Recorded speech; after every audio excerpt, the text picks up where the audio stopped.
Hello friends, कैसे हैं आप लोग। आज मैं आप लोग के लिए एक बहुत अच्छा वीडियो लेकर के आया हूं। SSCMTS 2019 की जो अभी डॉक्यूमेंट वेरिफिकेशन चल रही है, उसमें आपकी डॉक्यूमेंट वेरिफिकेशन कैसी ली जा रही है, वो कौन कौन से क्वेश्चंस है जो पूछे जा रहे हैं, कौन कौन से रिक्वायरमेंट है, वो सब बातों पे हम लोग चर्चा करेंगे इस वीडियो में। तो पूरे वीडियो को अंत तक जरूर देखिएगा और कोई डाउट हो तो आपका सारा डाउट इस वीडियो के माध्यम से दूर हो जाएगा, वरना आप कमेंट बॉक्स में जा करके पूछ सकते हैं।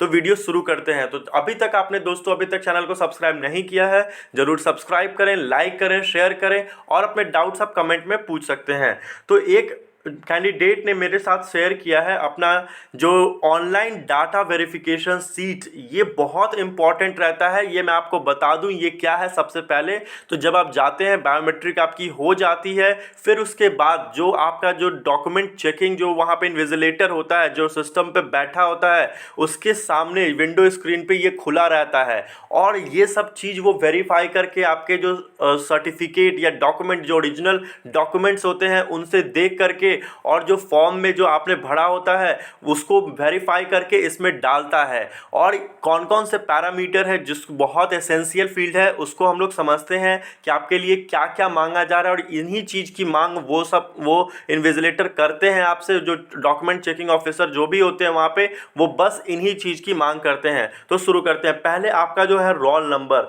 तो रोल नंबर आपने जो फिर आपका जो एडमिट कार्ड पे रहता है वो सब जगह एक ही रहेगा। नेम आपका, remarks with respect to candidate's name. अब यहाँ पे है कि यहाँ पे आपका फिर वही नेम आ जाता है।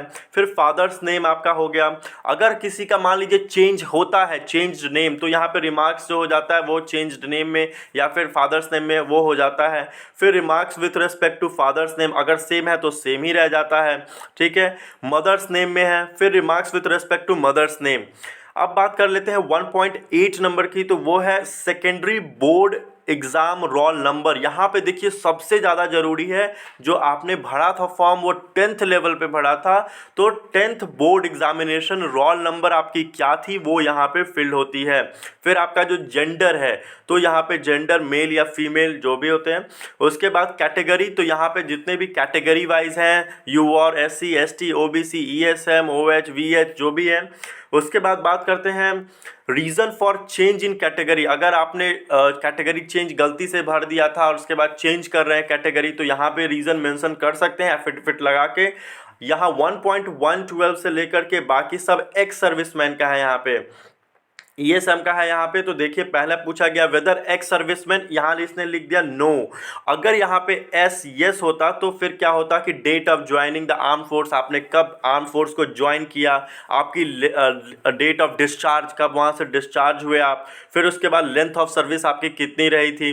Have you joined a government job on civil side including public sector undertakings, autonomous bodies, statutory bodies, normalized banks etcetera on regular basis, ये भी पूछा जाता है एक्स सर्विसमैन से। तो एक्स सर्विसमैन इसको बहुत ध्यान से देखें और उनके पास ये सब जरूर होना चाहिए। Length of discharge certificate, date of discharge certificate, length of service, date of joining. उसके बाद है date of joining of the civil post. यहाँ तक जो है वो एक्स सर्विसमैन का था। 1.112 से लेकर के और 1.17 तक ये ESM का है। बाकी कैंडिडेट्स जो इसमें नहीं लाई करते हैं उनको कोई घबराने की बात नहीं है कि ये सब क्या पूछी जा रही है। फिर अगला है एग्जामिनेशन अप्लाइड डेट, आपने कब एग्जामिनेशन के लिए अप्लाई किया था, तो वो वहाँ पे मेंशन्ड होता है पहले से ही कि आपने कब अप्लाई किया था। अब बात करते हैं जो हमारा दूसरा पेज है, इसके बाद जो आपसे पूछा जाता है कि have you submitted the self declaration undertaking of your current employer that you have applied for this examination। अब यहाँ पे है कि हाँ आपने क्या सबमिट किया है, जो self declaration undertaking of your current employer, कि आपने एग्जामिनेशन के लिए अप्लाई किया था, कि जैसे या फिर आपने कोई भी एग्जामिनेशन के लिए अप्लाई किया है तो आपको डिक्लेरेशन फिल करके देना होगा। Whether eligible for the post reserve for ESM depending on the reemployment in governments, ये सारा जो है 1.120 तक जो आप देखेंगे ESM के लिए है, बाकी के लिए नहीं है। उसके बाद है weather person with disability PWD, यहाँ पे नो, ठीक है। अगर जिसका होगा यस, तो उसके बाद बहुत सारे इनके भी टर्म्स एंड कंडीशन होते हैं या फिर और सारा जो सब पैरामीटर्स होता है वो सब फिल करने होते हैं। फिर रीजन कोड, तो यहाँ पे एक जो कैंडिडेट है ये NWR रीजन के थे, तो इनका जो रीजन कोड जो भरा गया था NWR। वैसे जितने सारे रीजन है 6 और 7 जो रीजन है वो डिपेंड करता है, जैसे CR रीजन हो गया, NR रीजन हो गया, तो इसी तरह साउथ में आपको जितने भी सारे रीजन है तो यहाँ पे आपका कोड वहाँ पे डाला जाएगा। फिर है do you belong to minority community, तो जिनका माइनॉरिटी कम्युनिटी से बिलोंग करते हैं तो उनके लिए यहाँ यस होगा, बाकी सबके लिए नो होगा जो नहीं करते हैं। DV शेड्यूल डेट, इनका DV जो था वो 28/12/2020 को था और DV एक्चुअल डेट भी इनका यही था, तो ये भी लिखा गया कि आपका DV कब था और आपने कब आपका DV हुआ। फिर बात करते हैं पार्ट 3 जो कि बहुत इंपॉर्टेंट है यहाँ से। तो देखिए हाईएस्ट क्वालिफिकेशन जो इन्होंने पढ़ा था वो ग्रेजुएशन, तो हो सकता है या फिर देख भी रहे हैं वो लोग और आपकी ग्रेजुएशन है, तो हाईएस्ट जो क्वालिफिकेशन है उसकी मार्कशीट या फिर सर्टिफिकेट को वो लोग बारीकी से देख रहे हैं। डेट ऑफ पासिंग उसमें मेंशन होना चाहिए तभी उसको ट्रीट किया जाएगा। प्रोविजनल है फिर भी चलता है। तो हाईएस्ट क्वालिफिकेशन इन्होंने ग्रेजुएशन किया है, लेकिन इसके रिगार्डिंग कुछ नहीं है extra. Qualifying educational qualification equivalent to matriculation, ये बहुत ज़रूरी होती है 2.2। तो देखिए आपका जो मैट्रिकुलेशन के जो समकक्ष है उसका बहुत ज़्यादा इंपॉर्टेंट है, तो उसका जो बोर्ड है यूनिवर्सिटी यहाँ पे रहता है। फिर उसका रोल नंबर क्या था, ईयर ऑफ पासिंग क्या था, परसेंटेज क्या था, CBA या तो अगर CBSE से थे तो CGPA क्या था।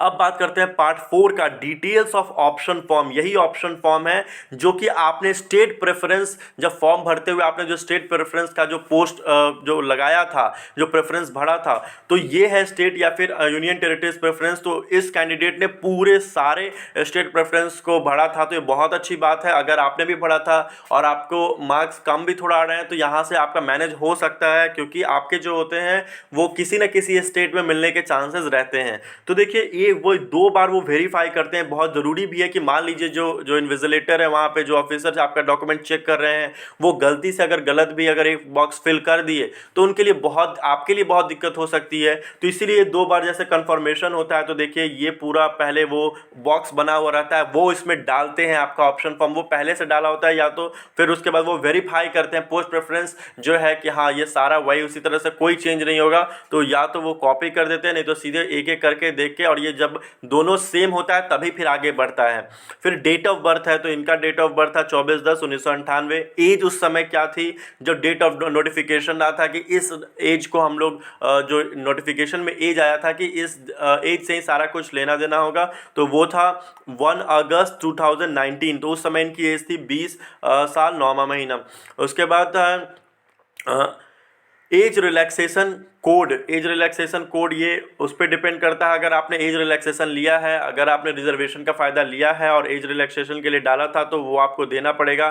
फिर डॉक्यूमेंट्स चेकिंग विथ एप्लीकेशन, तो देखिए इसके बाद भी क्या रहता है, whether approved by DEC in case of education through distance mode. अगर किसी ने डिस्टेंस मोड का सर्टिफिकेट लिया है, डिस्टेंस मोड से पढ़ाई की है, तो उससे पूछा जाता है कि क्या उनके पास DEC से अप्रूव्ड है। तो यहाँ पे अगर है तो यहाँ पे डेट ऑफ इशू लिखा जाएगा, नहीं तो नॉट एप्लीकेबल।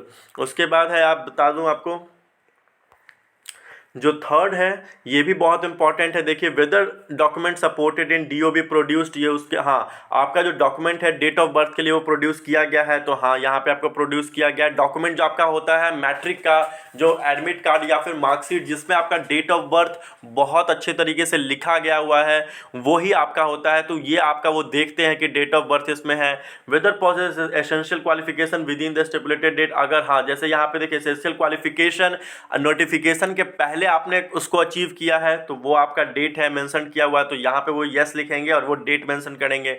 फिर कास्ट, अगर ये कास्ट के लिए, अब देखिए whether document in support of caste produced, तो यहाँ पे SC ST OBC के लिए बहुत ज़रूरी है कि अगर SC ST OBC से बिलोंग करते हैं तो उनके लिए कास्ट सर्टिफिकेट बहुत जरूरी होता है। यहाँ पे यस लिखा था और वो प्रोड्यूस लिखा था कि किसका जो डेट है क्रूशल डेट वो मेंशन किया होता। तो अगर यहाँ नहीं है, तो अगर जैसे कोई जनरल से हैं या फिर UR से हैं, तो उनके लिए बस ये क्या होगा, NA होगा। Whether OBC certificate issued from the competent authority in prescribe proforma produce, ये भी पूछा जाता है कि जो परफॉर्मा दिया गया था प्रेस्क्राइब परफॉर्मा में OBC सर्टिफिकेट मिला है तो इनका नहीं था तो NA बस नॉट एप्लीकेबल। उसके बाद जो है बाकी सब के लिए यस, और उनके लिए फिर आता है कि डेट या फिर जो सब पैरामीटर्स होता है उस पर देखा जाता है। वही ESM डिस्चार्ज सर्टिफिकेट के लिए है कि नहीं, whether PWD status as claimed by the candidate established from the certificate produce. तो ये सब के बाद जो है सबका सर्टिफिकेट, अगर मान लीजिए इन सब से आप बिलोंग कर रहे हैं तो इन सब का सर्टिफिकेट बहुत जरूरी होता है। NOC, whether NOC produced in case of central government civilian employ candidate who have claimed age relaxation, ये भी बहुत अच्छा है कि NOC क्या प्रोड्यूस किया गया अगर कोई सेंट्रल गवर्नमेंट सिविलियन एम्प्लॉय है और उसने क्लेम्ड एज रिलैक्सेशन, उसने एज रिलैक्सेशन के बेसिस पे अगर उसने किया है तो उसे NOC जरूर वहाँ पे प्रोड्यूस करना है। तो whether central government civilian employ status established from the certificate produced, फिर उसके बाद NOC क्या प्रोड्यूस किया गया है ये भी पूछा जाता है। तो दोस्तों आपको फिर उसके बाद बता दूं जो पार्ट 7 है इसका, रिजेक्शन या प्रोविज़न, यहाँ पे आपका सारा होता है कि रिजेक्शन या प्रोविज़न। तो देखिए यहाँ पे है C फॉर क्लियर केसेस, बाकी सारा अगर क्लियर हो, आपका कोई प्रॉब्लम नहीं हो तो C क्लियर के लिए होता है, R होता है रिजेक्शन के लिए। तो यहाँ पे अगर R होता तो रिजेक्शन, अगर कोई भी ऊपर आपका जो एसेंशियल क्राइटेरिया था जिसमें अगर कॉम्प्रोमाइज़ नहीं किया जा सकता था या फिर बहुत दिक्कत होती, एसेंशियल क्वालिटीज़ नहीं मीट करती, तो वो क्या होता है उसको रिजेक्शन में डाल देते। तो रीजन फॉर रिजेक्शन तो इसका क्लियर हो चुका है इसलिए कोई प्रॉब्लम नहीं है। रिमार्क्स यहाँ क्लियर होता है। फोटो जो आप बायोमेट्रिक में आपका ये होता है, प्रीवियस फोटोग्राफ यहाँ पे फोटो हो गया, थंब इंप्रेशन, सिग्नेचर आपका प्रीवियस सिग्नेचर भी आपका रहता है तो यहाँ से वो मैच भी कर सकते हैं। तो ये बहुत इंपॉर्टेंट था आपके लिए कि ये सब चीज़ भी आपके हो, ठीक है। तो दोस्तों आपको कैसा लगा वीडियो ज़रूर बताइएगा, और आपके इससे रिलेटेड भी अगर कोई डाउट रह गए हैं तो आप कमेंट सेक्शन में ज़रूर पूछ सकते हैं। तो चैनल को ज़रूर सब्सक्राइब करें, लाइक करें, शेयर करें अपने कमेंट्स के साथ। And thanks for watching.